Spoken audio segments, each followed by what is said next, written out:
بسم اللہ الرحمن الرحیم ان الحمد للہ والصلاة والسلام علی رسول اللہ اما بعد فاعوذ باللہ من الشیطان الرجیم بسم اللہ الرحمن الرحیم ان اللہ يحب التوابین ويحب المتطہرین وقال النبی صلی اللہ علیہ وسلم الطہور شطر الایمان او کما قال علیہ الصلاة والسلام صدق اللہ العظیم وصدق الرسول النبی الکریم رب اشرح لی صدری ویسر لی امری واحلل عقدۃ من لسانی یفقهوا قولی رب زدنی علما اللہم انفعنا بما علمتنا وعلمنا ما ينفعنا سبحانک لا علم لنا الا ما علمتنا انک انت العلیم الحکیم۔ السلام علیکم ورحمۃ اللہ وبرکاتہ۔ الحمدللہ آج پھر ہم ایک دفعہ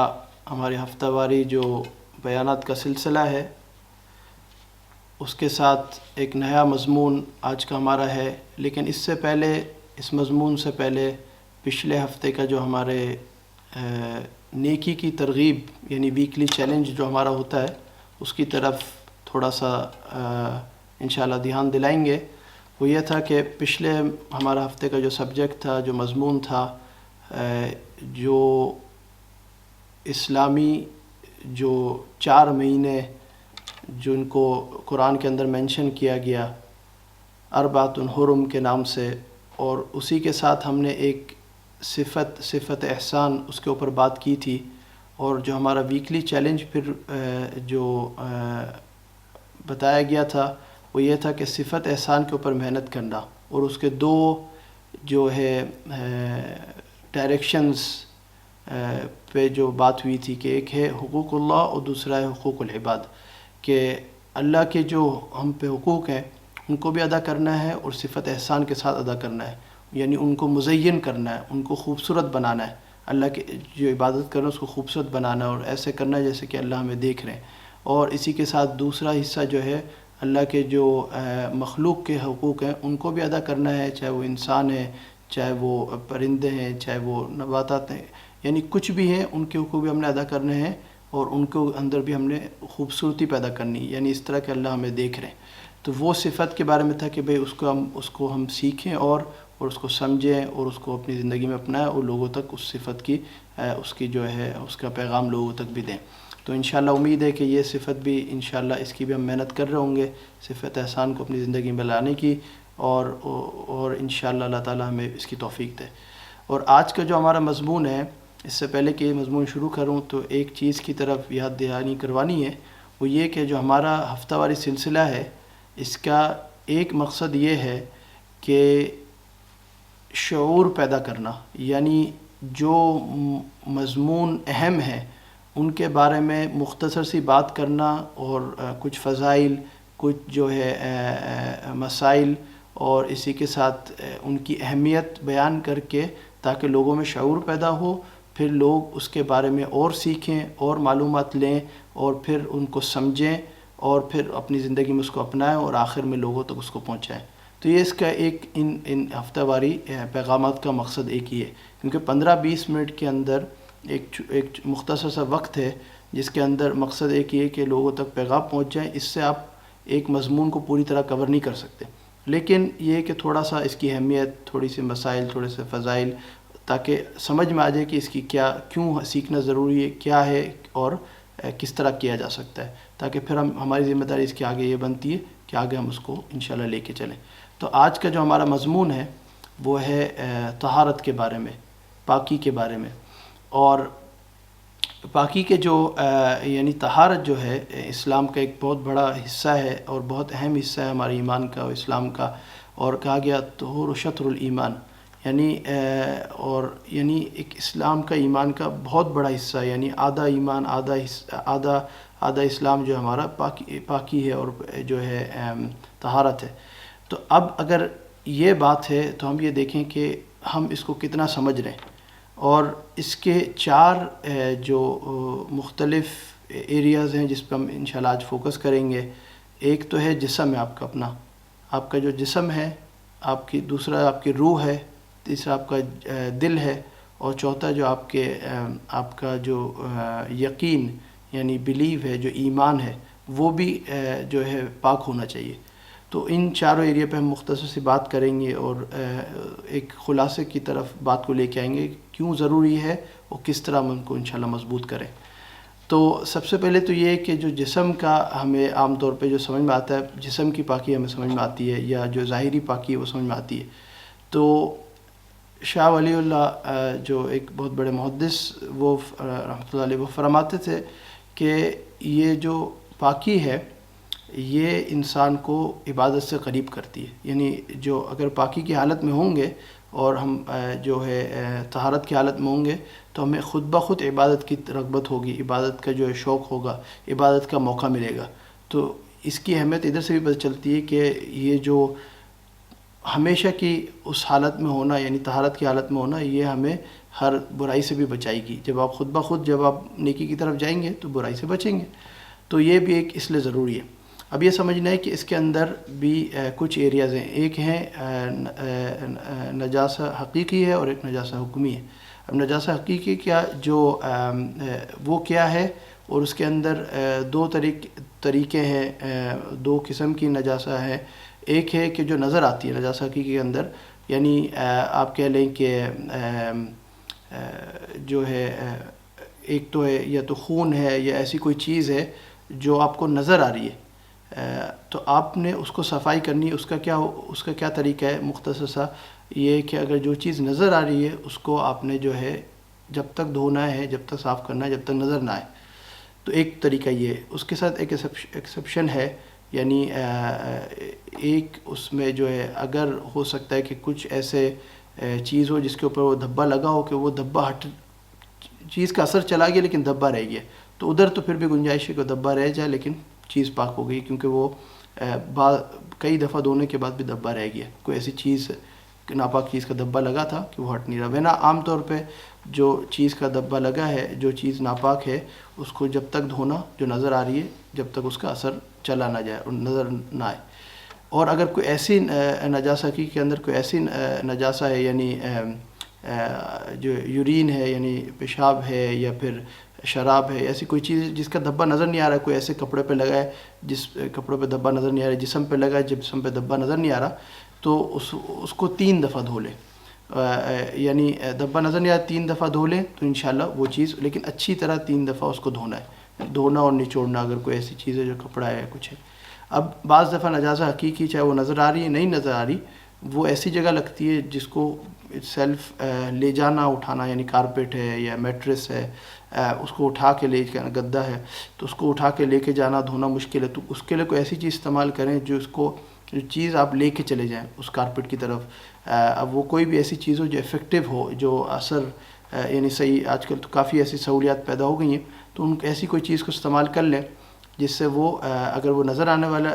نجاسہ حقیقی ہے، نظر آنے والی ہے، تو وہ جو ہے اس کا اثر اور اس کا دھبا اور اس کے اسمیل سب چیز ختم ہو جائے، اس طرح اس کو دھو لیں۔ اور اگر وہ نظر آنے والی نہیں ہے لیکن آپ کو پتہ ہے کہ بھائی ادھر وہ گری ہے، تو پھر اس کو 3 دفعہ کم سے کم اس کو اس جگہ کو دھو لیں۔ اور اس میں یہ چیز ضروری ہے کہ وسوسے میں نہ پڑیں، اتنا کر لیں جتنے کا حکم ہے۔ اگر نظر آنے والی ہے تو جب تک کر لیں جب تک نظر آ رہی ہے، اس میں بھی اگر کچھ ایسی چیز ہے کبھی دھبا لگتا ہے ہٹتا نہیں ہے، تو پھر آپ نے چند دفعہ کر لیا اور نہیں ہو رہا تو پھر انشاءاللہ اس کا اثر ختم ہو گیا۔ اور جہاں نظر نہیں آ رہی 3 دفعہ دھو لے تو انشاءاللہ وہ پاک ہو جائے گی۔ اب جب بات آتی ہے نجاسہ حکمی کی، یعنی حکم کے اندر آپ ویسے تو آپ اس کی کیا مثال ہے؟ ایک مثال یہ ہے کہ آپ گئے بیت الخلاء گئے، آپ نے جو ہے اپنی حاجات سے فارغ ہوئے، استنجا کر لیا، یعنی آپ نے ٹیشو پیپر بھی یوز کر لیا اور آپ نے پانی بھی یوز کر لیا، باہر آ گئے۔ اب ایک طرح سے آپ پاک ہیں اس لحاظ سے، لیکن آپ جو ہے پھر بھی نجاسہ حکمی کے اندر ہے۔ کیا مطلب ہے؟ کہ آپ وضو کی حالت میں نہیں ہیں، اور آپ اس وجہ سے آپ نہ نماز پڑھ سکتے ہیں، نہ قرآن کو ہاتھ لگا سکتے ہیں، نہ آپ جو ہے طواف کر سکتے ہیں اور وغیرہ۔ تو پھر اس میں کیا ہے کہ بھائی اس کے اندر آپ جو ہے وضو کریں گے تو آپ جو ہے نجاسہ حکمی سے دور ہو جائیں گے۔ تو ادھر ایک چیز بھی سمجھنے والی بات ہے کہ آپ کے وہ عضو جو استنجا میں یوز ہوئے وہ وہ دھونے کی بات نہیں ہو رہی، ادھر بات ہو رہی ہے بالکل ہی الگ عضو کی، چہرہ دھونے کی اور پورے ہاتھ دھونے کی، یعنی کونیوں سمیت اور اس کے علاوہ پاؤں سمیت۔ تو ادھر سے آپ کو پتہ چلتا ہے کہ دین کے اندر کچھ چیزیں ایسی ہیں جو آپ نے نقل کرنی ہے، یعنی اللہ کا حکم آ گیا آپ نے اس کو فالو کرنا ہے، ادھر آپ نے اپنی عقل استعمال نہیں کرنی، ادھر بات آ گئی نقل کی کہ اللہ کا جو حکم آ گیا اس کو فالو کرنا ہے۔ اور قرآن کی وہی آیت ہے جس کے اندر اللہ سبحانہ و تعالیٰ اینڈ کے اندر فرمانا، بڑی لمبی آیت، اس کے اندر 3 پاکی کے طریقے بتائے۔ ایک ہے کہ وضو کر کے اپنے آپ کو جو ہے پاک کریں، نجاست حکمی سے دور کریں۔ ایک ہے غسل یعنی جب آپ کے واقعی جو ایسی کوئی نجاست لگی ہے جس سے غسل کے بغیر وہ جائے گی نہیں۔ اور اس کے علاوہ کبھی ہے تیمم، یا تو اگر پانی نہیں ہے یا پانی دور ہے، پانی دور ہونے کا کیا مطلب ہے، اور وہ تیمم بعض دفعہ ہوتا ہے کسی بیماری کی وجہ سے یا کچھ ایسی وجہ سے تیمم کرنا پڑ جائے، کسی اور عذر کی وجہ سے تیمم کرنے کی ضرورت ہو پانی ہونے کے باوجود، تو وہ سارے ایک مختلف مستقل ایک مسائل ہیں۔ تو ہر مضمون الگ ہے، وضو کا مضمون الگ ہے، غسل کا مضمون الگ ہے، اور تیمم کا مضمون الگ ہے۔ تو جیسا ہم نے شروع میں بات کی تھی کہ یہ جو مضمون ہے، اور ادھر جو ہمارا یہ جو ہفتہ واری جو بیانات ہیں مختصر سے، ان کا ایک مقصد یہ ہے کہ شعور دلانا، پورا ڈیٹیل میں تفصیل میں جانے کا نہ وقت ہے نہ یہ موقع ہے، اس میں یہ کہ شعور دلائیں کہ بھئی یہ مضمون ہے، ان کو ہم ضرور سیکھیں، اور یہ ہمارے روزمرہ کے جو ہے معمول ہے، یعنی طہارت ہے، یعنی غسل ہے، اور وضو ہے، اور ان کو سیکھنے والی جو ہے ہم نیت کریں اور انشاءاللہ ان کو سیکھنے کی کوشش کریں۔ تو یہ ایک تو یہ ہے کہ اللہ تعالیٰ نے اس آیت کے اندر جہاں پہ اللہ وضو کا فرما رہے ہیں، پھر غسل کا، پھر تیمم کا، کہ یہ مختلف اس کے جو ایک مختلف مستقل مضمون ہے۔ اور پھر آخر میں اللہ فرما رہے ہیں کہ اللہ سبحانہ و تعالیٰ تمہارے لیے آسانی چاہتے ہیں، مشقت نہیں چاہتے، اور اللہ چاہتے ہیں کہ جو ہے تم پاک ہو جاؤ، تم جو ہے طہارت حاصل کر لو۔ تو اصل مقصد ہے طہارت حاصل کرنا، کبھی ہوگی وہ وضو سے ہوگی، کبھی غسل سے ہوگی، کبھی تیمم سے ہو جائے گی، اصل مقصد ہے کہ ہم طہارت حاصل کر لیں۔ اب بات آتی ہے کہ طہارت کے اندر یہ تو ہو گئی نجاست حقیقی اور حکمی۔ اب جو ہم نے یہ 4 الگ الگ جو ہے ایریا بیان کیے تھے، ایک ہے جسم ہے، ایک آپ کی روح ہے، ایک آپ کا دل ہے، اور ایک آپ کی جو ہے آپ کا یقین ہے۔ یہ سب پاک ہونا کیوں ضروری ہے؟ دیکھیں، روح کا تعلق، اب انسان مر جاتا ہے، انسان اس دنیا سے چلے جاتا ہے، جسم رک جاتا ہے، اور روح جو ہے اب اس میں ایک مستقل مضمون ہے کہ روح کہاں جاتی ہے، کہاں رکتی ہے۔ تو اب وہ روح جب جسم سے الگ ہو گئی تو روح کا ایک معاملہ الگ ہے، وہ اللہ کا حکم ہے، تو اس کا صاف ہونا بھی، خالص ہونا بھی، پاک ہونا بھی ضروری ہے، اور اس کے لیے اللہ نے ہمیں الگ غذائیں دی ہوئی ہیں۔ اور جہاں سے جو قرآن کے اندر بھی فرمایا ہے کہ جو روح کی غذا ہے وہ